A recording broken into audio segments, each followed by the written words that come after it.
खबर है, ट्रक और ऑटो के बीच जबरदस्त टक्कर हुई है। आपको बता दें कि इस हादसे में ऑटो सवार 4 लोगों की मौत की खबर है। 2 यात्रियों की हालत गंभीर है। आपको बता दें कि त्रिवेणीगंज में नेशनल हाईवे 327 पर यह हादसा हुआ है। 2 महिला और 2 पुरुष की मौत हो गई, यानी कि 4 लोगों की मौत हो गई इस हादसा में। मधेपुरा मेडिकल कॉलेज जो घायल हैं उनको भेजा गया है इलाज के लिए।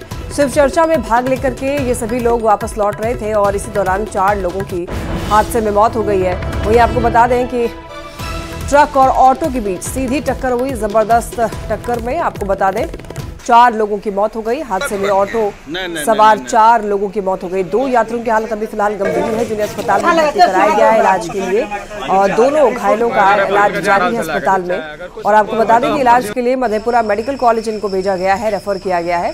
शिव चर्चा में भाग लेकर के ये सभी लोग वापस लौट रहे थे। इसी दौरान और तेज रफ्तार का कहर देखने को मिला।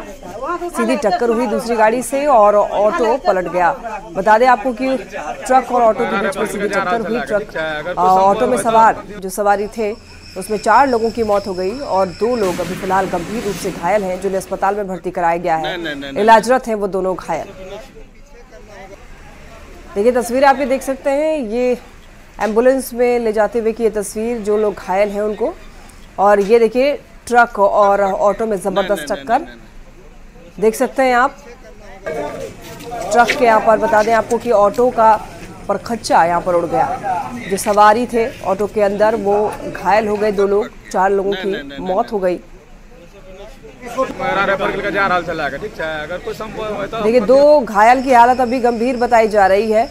उसकी एक तस्वीर टीवी स्क्रीन पर, और जो दूसरी तस्वीर आप देख रहे हैं ट्रक और ऑटो की टक्कर की तस्वीर आप देख पा रहे होंगे। यहाँ पर आप देखिए ट्रक का जो अगला हिस्सा है वो इस टक्कर की वजह से अगला हिस्सा आप देख सकते हैं कि ये बिल्कुल आगे का हिस्सा वो चपटा हो चुका है। और ऑटो के तो परखच्चे उड़ गए, क्योंकि ऑटो जो है वो पलट गया और उसमें जो सवारी थे 4 लोगों की मौत हो गई। 2 लोग घायल बताए जा रहे हैं। जो घायल हैं वो उनकी भी स्थिति गंभीर है, उनको अस्पताल में भर्ती करा दिया गया है इलाज के लिए। और दोनों घायलों, बता दें आपको कि वो दोनों घायल जो है इलाजरत हैं फिलहाल। ज्यादा जानकारी देंगे संवाददाता अमित कुमार झा हमारे साथ जुड़ रहे हैं। अमित देखिए, और ट्रक और ऑटो की जबरदस्त टक्कर हुई। सीधी टक्कर में कुछ लोग घायल भी बताए जा रहे हैं, कुछ की मौत भी हो गई है। एक बार पूरी जानकारी दीजिए। देखिए इस घटना में कुल 4 लोगों की मौत हुई है और 2 काफी गंभीर रूप से घायल हैं, जिन्हें रात में ही मधेपुरा मेडिकल कॉलेज भेज दिया गया है, लेकिन वहां भी उनकी हालत काफी नाजुक बनी हुई है। देर रात से पूरे इलाके में उस अस्पताल में अफरा तफरी का माहौल रहा, चूंकि सड़क पर इतना भीषण हादसा हुआ जिसके बाद काफी लोग आए और लोगों ने किसी तरह से अस्पताल ले जाना शुरू किया, लेकिन टक्कर इतनी जबरदस्त थी कि कुछ ही देर के बाद सभी 4 लोगों की वहां मौत हो गई और 2 जो गंभीर रूप से घायल थे उन्हें अस्पताल लाया जा सका। फिलहाल दोनों का इलाज मधेपुरा मेडिकल कॉलेज में चल रहा है, जहां उनकी हालत अभी भी नाजुक बनी हुई है। ठीक है अमित, बहुत धन्यवाद आपका तमाम जानकारियों के लिए। गोपालगंज से एक बड़ी खबर है। आपको बता दें कि हार्डवेयर कारोबारी को गोली मारी गई। विवेक तिवारी को गोली मारी गई है। गंभीर हालत में गोरखपुर इनको रेफर किया गया। मीरगंज थाना के मांझा मोड़ के पास की यह घटना बताई जा रही है। पड़ोसियों पर आपसी विवाद में हमला करने का आरोप लगा है। तो गोपालगंज से यह खबर बता दें आपको कि एक हार्डवेयर कारोबारी को गोली मारी गई। विवेक तिवारी को गोली मारी गई है। गंभीर हालत में गोरखपुर रेफर कर दिया गया है। और आरा से एक बड़ी खबर, जहां आरएलजेपी के प्रदेश उपाध्यक्ष पर जानलेवा हमला हुआ। हालांकि इस हमले में वो बाल बच गए। आरएलजेपी नेता ने बताया कि वो बेहिया से घर जा रहे थे, तभी 2 गाड़ी ने उनका पीछा किया और जान से मारने की कोशिश की। आरएलजेपी नेता के अनुसार गाड़ी में अपराधी हथियार के साथ मौजूद थे, लेकिन जब वो उन लोगों का पीछा कर एक गांव में पहुंचे तो गांव वालों ने अपराधियों को खदेड़ा और उनकी जान बच पाई। फिलहाल पुलिस पूरे मामले की जांच पड़ताल में जुटी हुई है। वो गाड़ी बांधा होते हुए आकर पिपरा गांव में गाड़ी ढुकी और वो भी गाड़ी जो पीछा की थी वही ढुकी। अगला गाड़ी में जो आदमी हथियार लिया था, जो पिस्टल लिया था, और ड्राइवर वगैरह सब भागा। यहाँ के लोग चहटने का काम किए और जो पाछा वाला जो गाड़ी में हथियार लिया था, पिस्टल लड़के में बोला लो कि वो भी लोग हथियार लिया था पिस्टल, वो भी लोग उन लोगों को बचाने के लिए आगे दौड़ के गया। उन लोगों का साथी भी गया और दौड़ के गया तो उधर से आया, कहा कि हमको भी ऐसा किया है, चकमा दिया, इसलिए हम आए हैं। वो साजिश हमारे ऊपर था शक है किसी पे? शक तो मैंने पहचाना नहीं उन लोगों को। रंगदारी मामले में सांसद पप्पू यादव ने सफाई दी है। दिल्ली से पटना पहुंचे पप्पू यादव ने कहा है कि ये उनकी प्रतिष्ठा का हनन है। वो मानहानि का मुकदमा दर्ज कराएंगे। एफआईआर की प्रामाणिकता को लेकर के हाईकोर्ट जाएंगे। पप्पू यादव ने फर्नीचर व्यवसायी के आरोप पर कहा है कि उसकी हैसियत 20 लाख की नहीं है। पप्पू यादव की हैसियत हर रोज 50 लाख बांटने की है। पप्पू यादव ने कहा कि वो फर्नीचर व्यवसायी राजा कुमार को जानते तक नहीं है। आपको बता दें कि पूर्णिया में फर्नीचर व्यवसायी राजा कुमार ने पप्पू यादव और उनके सहयोगी अमित यादव पर रंगदारी मांगने का आरोप लगाया है। मुफस्सिल थाने में पप्पू यादव के खिलाफ केस दर्ज किया गया है। ये तो निश्चित रूप से एक प्रतिष्ठा का हनन की ही ना एक कोशिश की गई, तो उस पर मानहानि का मुकदमा भी होगा। हाई कोर्ट में इस एफआईआर की ऑथेंटिसिटी का कल हम करने भी जा रहे हैं, पूर्णिया में भी करने जा रहे हैं। निश्चित रूप से जब जीवन में जिसकी हैसियत ही 20 लाख ना हो, जिस पप्पू यादव की हैसियत डेली 20 लाख 50 लाख बांटने की, जो आदमी डेली 10-20 लाख रुपया बांटता हो, उस पर भी कोई बात हो सकती है। और जिसको हम जानते नहीं हो, आप जांच करते हैं ना कि पप्पू यादव से कभी मिले कि नहीं, पप्पू यादव से इनकी बातचीत हुई कि नहीं। पटना से एक बड़ी खबर, न्यूज 18 की खबर पर मुहर लगी। बीपीएससी शिक्षक भर्ती परीक्षा 3 की संभावित तिथि का ऐलान किया गया। 19 जुलाई से 22 जुलाई के बीच परीक्षा आयोजित होने की संभावना है। बीपीएससी ने संभावित तिथि का ऐलान कर दिया है। बता दें आपको कि प्रधानाध्यापक परीक्षा की भी तिथि बदली गई। अब 28 जून को प्रधानाध्यापक की परीक्षा होगी। न्यूज 18 ने पहले ही इस बारे में जानकारी दी थी। बीपीएससी ने नई परीक्षा तिथि की घोषणा कर दी है। लोकसभा चुनाव संपन्न होने के बाद पीएम मोदी ने मोदी का परिवार कैंपेन को लेकर के एक अपील की है। उन्होंने कहा है कि इस कैंपेन से मुझे बहुत ताकत मिली। अब प्रधानमंत्री नरेंद्र मोदी ने अपील की है कि वो सभी लोग अपने सोशल मीडिया प्लेटफॉर्म से मोदी का परिवार हटा सकते हैं। पीएम मोदी ने सोशल मीडिया एक्स पर लिखा है कि लोकसभा चुनाव प्रचार के दौरान पूरे भारत में लोगों ने मेरे प्रति स्नेह के प्रतीक के रूप में अपने सोशल मीडिया अकाउंट पर मोदी का परिवार लिखा था। इससे मुझे बहुत ताकत मिली। भारत के लोगों ने एनडीए को लगातार तीसरी बार बहुमत दिया है, जो कि एक तरह का रिकॉर्ड है। हम सभी एक परिवार हैं और ये संदेश प्रभावी ढंग से पहुंचाए जाने के बाद मैं एक बार फिर भारत के लोगों को धन्यवाद देना चाहूंगा और अनुरोध करूंगा कि अब आप अपने सोशल मीडिया प्लेटफॉर्म से मोदी का परिवार हटा सकते हैं। एक परिवार के रूप में हमारा बंधन मजबूत और अटूट है।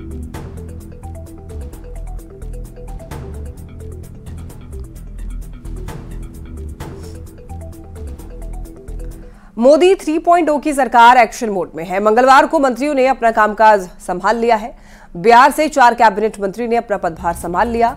गिरिराज सिंह ने कपड़ा मंत्रालय का पदभार संभाला। ललन सिंह ने पंचायती राज मंत्रालय का पदभार संभाला। चिराग पासवान ने खाद्य प्रसंस्करण विभाग का पदभार संभाला।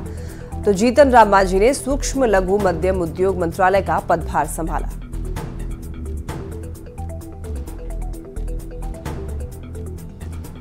मोदी 3.0 कैबिनेट में बिहार से 8 मंत्री बने हैं। अपने अपने विभाग की कमान संभालने के बाद सभी मोदी के मिशन 2047 के साथ विकसित बिहार बनाने के लक्ष्य में जुट गए हैं।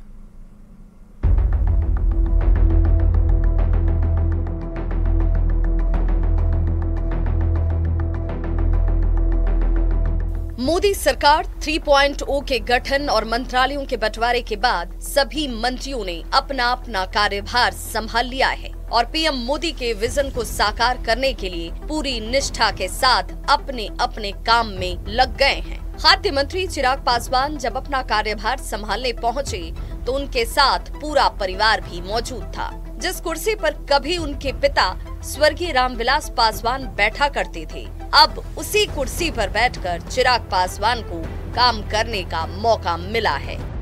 पूरी मेहनत से, पूरी निष्ठा से निभाने के संकल्प के साथ यहाँ आया हूँ। फूड प्रोसेसिंग की एक बड़ी जिम्मेदारी है और मैं मानता हूँ कि आने वाला समय फूड प्रोसेसिंग का ही है।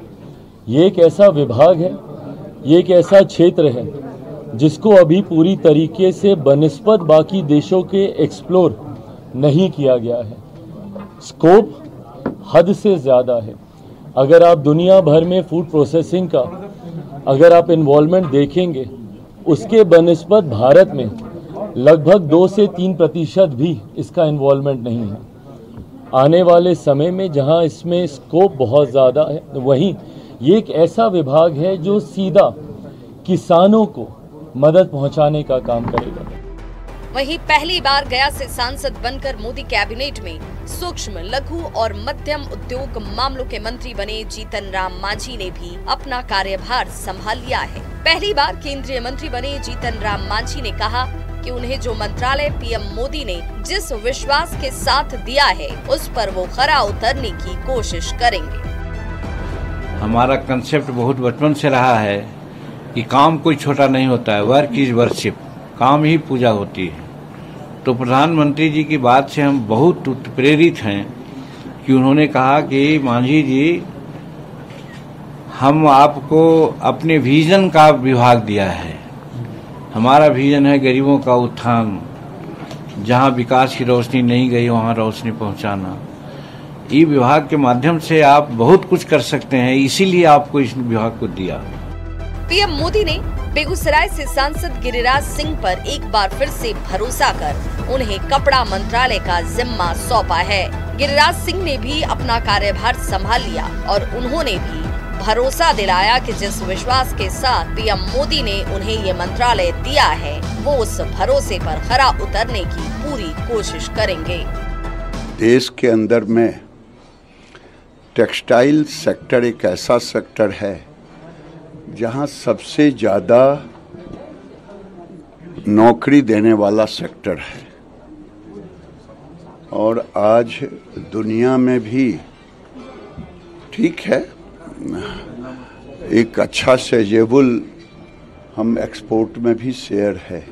तो आज प्रथम दिन है। मैं आपको इतना ही कहूँगा कि टेक्सटाइल आने वाले दिन में देश के आकांक्षाओं के अनुरूप प्रधानमंत्री के दिशा निर्देशन में हम सब इसको ले जाने का काम करेंगे, क्योंकि ये किसान से भी जुड़ा हुआ है और अब मैन मेड टेक्सटाइल भी अब दुनिया के अंदर आ गया है। तो मैं समझता हूँ कि ये टेक्सटाइल सेक्टर अभी भी और आगे भी एक बहुत बड़ा लोगों को रोजगार देने का अवसर का काम। वहीं जेडीयू कोटे से मंत्री बने ललन सिंह ने भी अपना कार्यभार संभाल लिया है, जिनके कंधों पर मत्स्य, पशुपालन और डेयरी मंत्री की जिम्मेदारी प्रधानमंत्री नरेंद्र मोदी ने डाली है। ललन सिंह ने कार्यभार संभालते ही कहा कि जो जिम्मेदारी उन्हें दी गई है, वो उसे पूरी ईमानदारी के साथ निभाएंगे, ताकि इससे जुड़े लोगों को ज्यादा से ज्यादा फायदा हो सके। इसके अलावा भी जितने मंत्री बिहार से बनाए गए हैं, सभी ने अपना अपना कार्यभार संभाल लिया है और सभी मिशन 2047 के सपने को साकार करने की दिशा में काम भी शुरू कर चुके हैं। जो भी मंत्रालय बिहार के सांसदों के हिस्से में आया है, वो सभी इतने महत्वपूर्ण हैं कि अगर सारे मंत्रियों ने बिहार के विकास में अपना 100% योगदान दिया, तो बिहार की दशा और दिशा दोनों बदल सकती है। और जो बिहार विकास के पैमाने पर अन्य विकसित राज्यों के मुकाबले पीछे दिखाई दे रहा है, वो विकसित राज्यों की सूची में भी शामिल हो सकता है। न्यूज़ 18 के लिए दिल्ली से अमितेश के साथ ब्यूरो रिपोर्ट।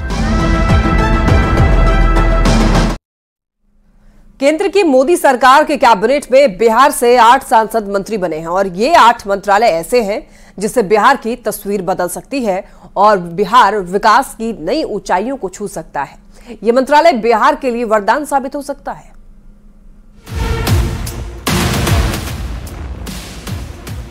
मोदी सरकार 3.0 के मंत्रालय का बंटवारा हो गया है। सभी मंत्रियों ने अपना अपना कार्यभार भी संभाल लिया। इस बार बिहार में यूपी के बाद सबसे ज्यादा 8 मंत्री बनाए गए हैं। 8 में से 6 सांसदों को पहली बार मोदी कैबिनेट में शामिल किया गया है। इन्हें ऐसा मंत्रालय दिया गया है जिससे बिहार की तस्वीर और तकदीर दोनों बदल सकती है।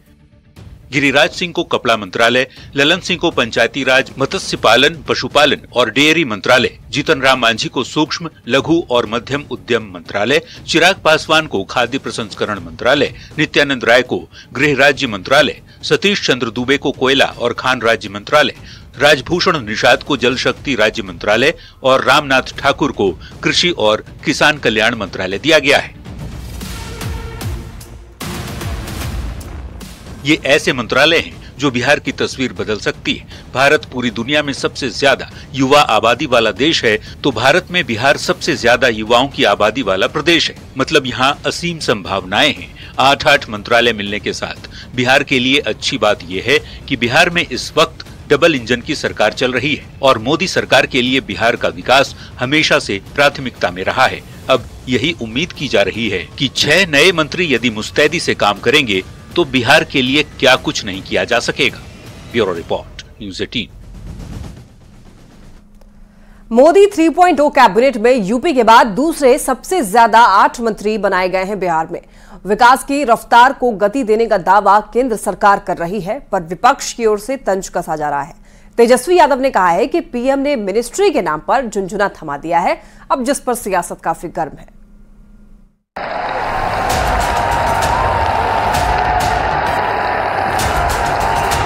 मैं नरेंद्र दामोदर दास मोदी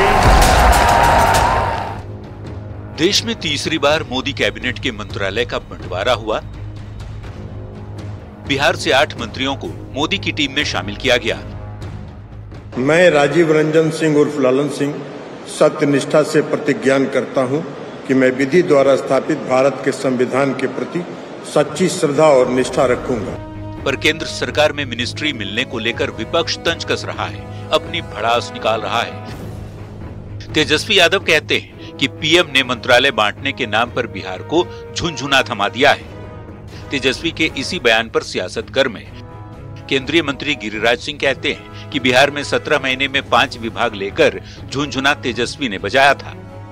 जो बिहार के वजह से आप प्रधानमंत्री बने और मंत्रालय जब बिहार के लोगों को दिया गया तो कहीं ना कहीं से झुनझुना जो है थमाया गया। उनको ज्ञान ही नहीं है मंत्रालय का। मैं तो यही कहूँगा, 5 मंत्रालय रखा बिहार में, एक रोजगार नहीं दिया और नीतीश कुमार के रोजगार को अपना रोजगार कह रहे हैं। एनडीए के नेता तेजस्वी के बयान से नाराज हैं। चिराग पासवान और जीतन राम मांझी ने भी तंज कसते हुए तेजस्वी यादव पर अपने अंदाज में पलटवार किया है। कोई मंत्रालय की वजह से नहीं, उसको संभाल कौन रहा है, वो मंत्री कौन है, कैसा है, उनका सोच, उनकी विजन।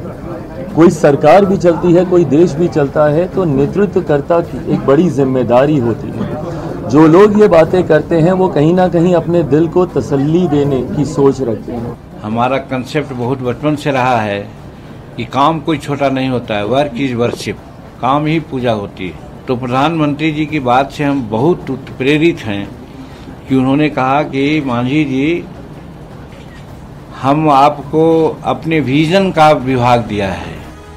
तेजस्वी यादव ने ये बयान दिल्ली से पटना लौटने के बाद दिया। 2024 के चुनाव में 10 सीट लाकर बिहार में विपक्ष मजबूत हुआ है, इसका दावा तेजस्वी करते हैं। दावे में दम इसलिए भी क्योंकि 2019 के चुनाव में आरजेडी को एक भी सीट हासिल नहीं हुई थी, जबकि इस बार तेजस्वी की पार्टी को अकेले 4 सीट मिली है।